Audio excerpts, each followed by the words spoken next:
Mas. Kami dari peternak ARW yang berada di Desa Sarangan Kanor, Sarangan, Kecamatan Kanor, Kabupaten Bojonegoro, menyapa kawan-kawan dengan bagaimana cara beternak yang baik dan bagaimana cara beternak yang efisien. Kalau kita menilai bahwasannya peternak Indonesia itu rata-rata, atau para petani ternak Indonesia itu rata-rata menggunakan cara-cara yang susah, seperti contoh misal mengarit rumput dengan memakan waktu yang lumayan dan dengan perawatan yang sangat ribet kalau menurut saya. Dan kami dari peternak biasa disebut dengan teman-teman adalah peternak ARW. Peternak ARW ini yang biasanya awal berdirinya pada tahun 2014, yang awal itu saat itu kita mulai melakukan ternak di unggas, berupa unggas bebek dan juga unggas ayam. Dan ketika kita rasakan dari beberapa peternakan itu, beberapa ternak tersebut, kami mengalami beberapa jatuh bangun yang akhirnya hari ini kita ketemu dengan teman-teman yang bisa pengalamannya bisa kita andalkan. Dan seperti kami hari ini juga sudah melakukan beberapa hal yang sudah membangun, bisa memakan atau bisa menyerap tenaga kerja. Kita menggunakan pakan yang cukup sederhana. Kita cukup menggunakan yang biasa digunakan yaitu M4. Pakan ini kita ambil untuk mempermudah kita bagaimana proses pemberian pakan pada ternak itu tidak memakan waktu yang banyak. Kita menggunakan proses pakan fermentasi. Proses pakan fermentasi ini kita buat dari antara lain kita menggunakan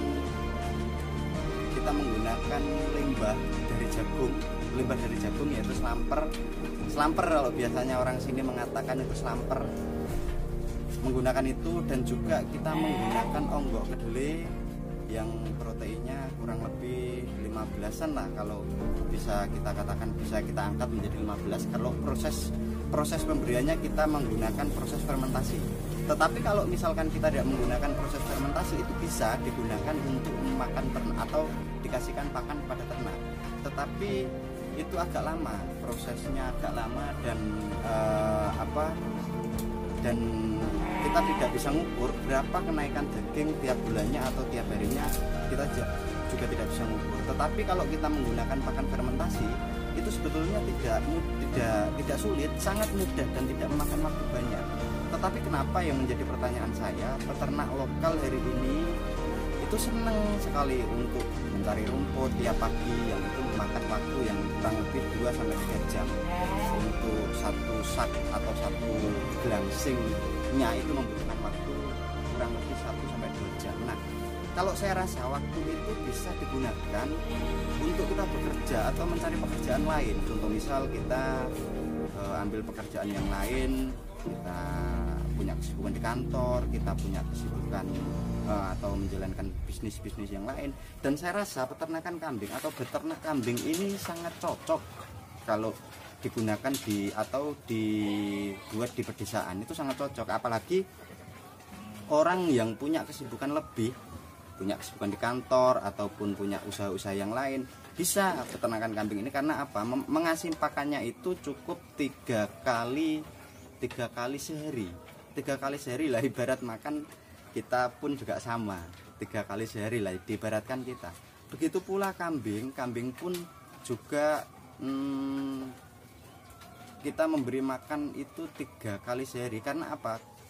Kambing itu kan memamah biak, itu yang kita utamakan. Karena kalau misalkan kambing itu terus-terusan di depannya kita kasih makan, mereka tidak tahu ukuran, atau dia tidak tahu ukuran berapa makan yang harus dimakan setiap harinya. Berapapun pakan yang kita berikan atau kita hidangkan di depannya kambing pasti dihabiskan.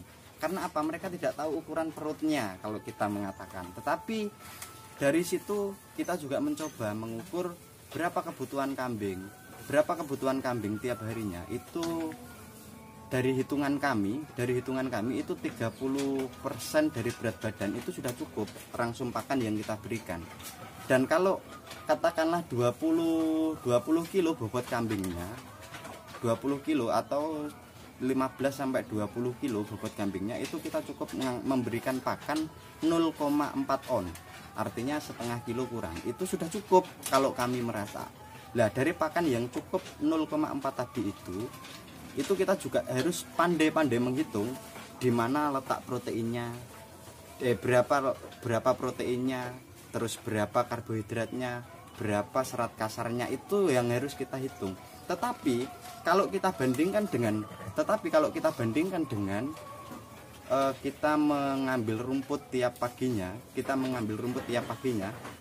atau tiap harinya kita mengambil rumput. Misalkan rumput tersebut itu dikeringkan, itu kurang lebih kemarin itu kita mencoba ngitung bobotnya sekitar 18 kilo satu sak yang sak sendal, atau biasa nek nanggone wong desa kuwi sak bagor biasanya. Itu kalau menurut orang-orang di desa kami. Itu kalau kita keringkan sekitar 18 kilo kemarin itu. Lah artinya apa? Dari 18 kilo kering itu meskipun basah kita berikan kepada ternak dan kita keringkan, itu totalnya ketemu sekitar 18 kilo. Nah ini kita bandingkan, itu sesuai ndak kalau misalkan dimasukkan ke dalam pakan ternak, sesuai ndak hitung-hitungan bobotnya lah. Artinya sudah mencukupi belum 30% dari berat badan itu? Tentunya kan juga belum. Kalau kita melihat 18 kilo kalau kita keringkan itu belum mencukupi untuk kebutuhan pakan tiap harinya. Nah artinya apa? Kenapa perbedaan antara ternak yang menggunakan pakan fermentasi sama pakan-pakan hijauan itu bedanya jauh? Itu bedanya sangat jauh. Karena apa? Karena yang memakai hijauan, yang setiap hari kita mencari rumput di ladang, kita tidak bisa mengukur beratnya berapa, berat pakan tersebut itu berapa, terus jumlah proteinnya berapa, itu kita tidak bisa mengukur. Karena di ternak manapun atau di ternak apapun itu yang harus kita perhatikan, khususnya penggemukan hewan, itu juga yang perlu kita perhatikan adalah protein yang utama, terus serat kasarnya yang kita perhatikan. Tetapi kalau kita menggunakan pakan hijauan, kita tidak tahu protein rumput yang A ini proteinnya berapa, rumput yang B ini proteinnya berapa. Kita tidak tahu dan kita susah untuk menghitung itu. Makanya kita pilih untuk pakan fermentasi. Pembuatan pakan fermentasi pun itu juga tidak sangat sulit, tapi itu juga sangat membantu kita. Apalagi kalau misalkan kambing seperti kambing yang saya geluti hari ini, kurang lebih ada sekitar 1000 ekor kambing gibas atau domba, itu kurang lebih 1000 ekor. Dan hari ini pun kita juga dengan cara-cara bukan eksperimen, tetapi dari pengalaman kami, dari diskusi dengan teman-teman yang lain, itu sebetulnya bisa dikategorikan kambing-kambing yang kami geluti, kambing-kambing yang kami geluti hari ini bisa sesuai target. Artinya awal pertama dari kita merintis ternak kambing ini tidak muluk-muluk untuk mengambil target bobotnya. Kita hanya ambil 3 kilo per bulan. Tetapi sampai hari ini hasilnya pun kita menggunakan pakan fermentasi itu bisa satu bulannya itu bisa 5,5 kilo itu untuk satu bulannya kenaikan dagingnya lah. Dari situ kita bisa mengukur pakannya itu habis berapa, terus kenaikan dagingnya itu berapa, kita bisa mengukur. Tetapi kalau menurut sederhana pemikiran kami, kalau bisa dipermudah kenapa dipersulit? Beternak itu sebetulnya mudah kawan-kawan, tetapi kita cenderung mempersulit beternak tersebut. Nah artinya apa? Kenapa kita bisa mengukur dengan protein berapa, terus nutrisinya apa, kita menggunakan kesehatan hewannya bagaimana, tetapi kita memilih cara yang susah. Lah hal-hal inilah yang mencoba kami ingin. Kenapa kami membuat konten video ini? Karena kami ingin merubah pola pikir peternak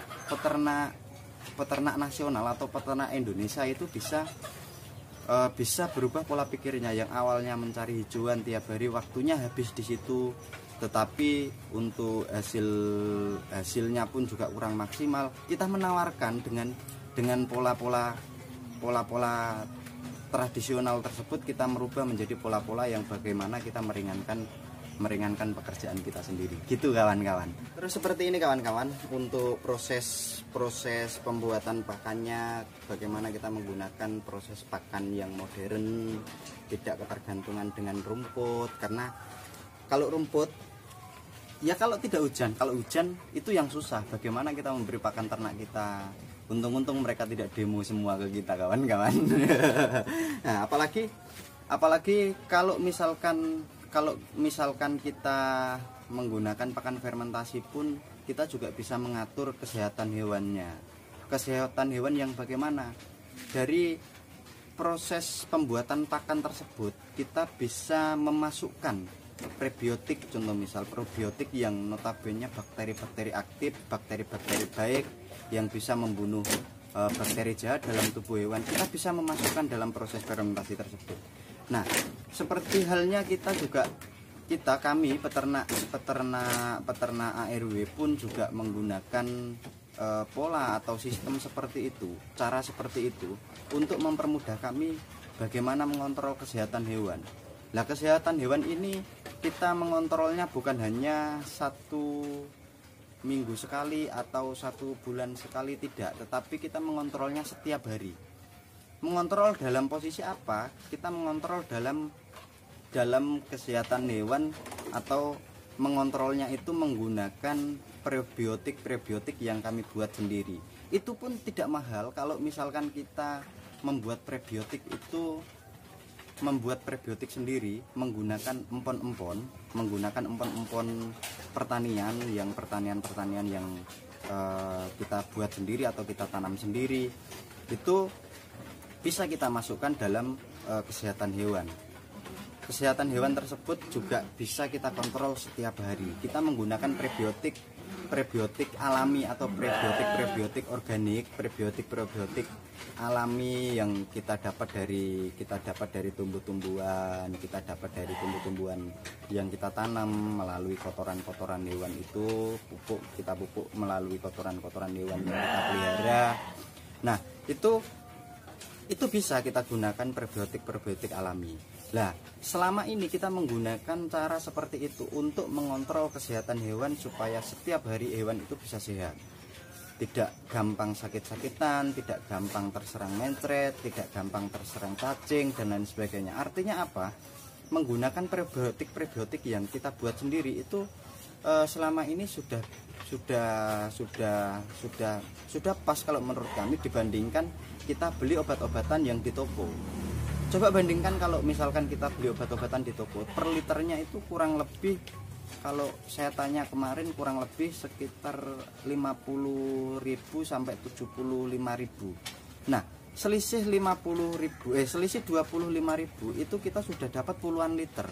Kalau kita membuat prebiotik sendiri itu hanya habis sekitar, menggunakan empon-empon, kita hanya habis sekitar 50.000. Tetapi kalau kita bandingkan dengan beli di toko, 50.000 itu belum dapat 1 liter. Tetapi kalau kita membuat prebiotik sendiri, 50.000 itu sudah dapat 30 liter prebiotik alami atau prebiotik alami, prebiotik yang organik, tidak merugikan kesehatan hewan, tidak merugikan di kantong kita. Itu sudah kita lakukan hari ini. Nah, artinya dengan pola M4 ini, kita menggunakan M4 ini kita menggunakan M4 yang biasa dijual di pasaran. Ini kalau tidak salah harganya 20.000. Cukup 20.000 ini, yang 30.000 kita belikan empon-empon yang di pasar. Itu sudah cukup untuk kita menjaga kesehatan hewan. Tetapi kalau kita bandingkan beli prebiotik ataupun obat-obatan di toko ternak dan lain sebagainya, itu untuk nominalnya juga sangat tinggi. Nah, berangkat dari situ kami memilih bagaimana membuat prebiotik sendiri, dan prebiotik sendiri itu pun juga tidak memakan biaya yang cukup banyak. Itu kalau dihitung-hitung hanya 50.000, kita hanya beli empon-empon berupa jahe, kunir, kunyit, dan 11 macam kalau tidak salah kawan-kawan. 11 macam itu yang kita masukkan ke dalam prebiotik hewan tersebut, lalu kita fermentasi menggunakan M4 selama 2 minggu. Kita fermentasi selama 2 minggu tersebut untuk bukan kita menunggu kita menunggu bakteri tersebut itu, kita hanya menunggu bakteri tersebut itu aktif dan kesehatan atau dari empon-empon tersebut itu bisa terurai semua. Itu hanya kita membutuhkan proses waktu 2 minggu. Saya rasa itu tidak waktu yang tidak lama. Kalau misalkan kita bandingkan dengan kita mencari uang uang yang ya kalau dibandingkan pekerjaan kita 50.000 lah, 50.000 per hari, itu kita membutuhkan waktu, kalau misalkan membuat 30 liter kita membutuhkan waktu 30 hari juga. Berarti 1 bulan itu hanya kita mendapatkan 30 liter prebiotik kalau kita beli di toko-toko ternak. Tetapi dengan kita menggunakan prebiotik sendiri atau membuat prebiotik sendiri hanya 50.000 itu sudah cukup untuk kita gunakan selama 1 tahun kalau 30 liter prebiotik tersebut. Nah, selain itu kami pun juga beberapa tanaman pun juga kita tanam menggunakan pupuk-pupuk yang kita buat, kita urai dengan prebiotik yang kita buat tersebut. Nah, pupuk tersebut langsung bisa kita urai kalau kita menggunakan pupuk organik, kita tabur ke tanah atau kita tabur ke sawah, ke lahan kita. Itu yang tanpa ada pengolahan kita membutuhkan waktu 2 tahun. Tetapi kalau misalkan proses alami yang kita buat atau kita urai dengan prebiotik yang kita gunakan, itu tidak membutuhkan waktu 2 tahun, hanya membutuhkan waktu kurang lebih 2-3 minggu. Itu pun pupuknya sudah jadi dan bisa langsung diserap di tumbuhan yang kita tanam. Contoh misal padi itu pun juga bisa kita gunakan untuk pupuk-pupuk. Kita gunakan untuk pupuk-pupuk organik, bisa menggunakan kotoran hewan kambing. Itu prosesnya tidak lama. Kalau kita menggunakan proses penguraian pupuk tersebut langsung kita tabur ke tanah, itu membutuhkan waktu 2 tahun. Tetapi kalau kita urai dengan prebiotik yang kita buat, itu hanya membutuhkan waktu kurang lebih 1-2 minggu. Itu sudah cukup dan sudah bisa langsung diserap di tumbuhan. Nah, itu turunan-turunan usaha yang dapat kita manfaatkan dalam beternak kambing ini. Nah, kalau menggunakan contoh misal kita menggunakan obat-obatan seperti ini, seperti Fetoxy LA seperti ini, ini kalau kita beli di toko, kalau Fetoxy LA ini kan LA, kita ambil yang long aktifnya, yang long aktif ini kita ambil. Ini kalau tidak salah harganya sekitar 130. Kita beli di toko-toko peternakan itu 130-140. Nah, ini kalau kita beli. Tapi kalau kita menggunakan prebiotik sendiri, selain kita bisa menjaga kesehatan hewan setiap hari, kita bisa mengontrol kesehatan hewan setiap hari, hewan kita pun itu sehat-sehat semua kawan-kawan. Artinya bisa kita kontrol kesehatannya melalui apa yang kita buat, apa yang kita tularkan pada kawan-kawan ini bisa dimanfaatkan. Seperti itu kawan-kawan. Mungkin itu yang dapat saya sampaikan, kurang lebihnya saya mohon maaf. Wabillahi taufik wal hidayah. Assalamualaikum warahmatullahi wabarakatuh. Ternak Jaya.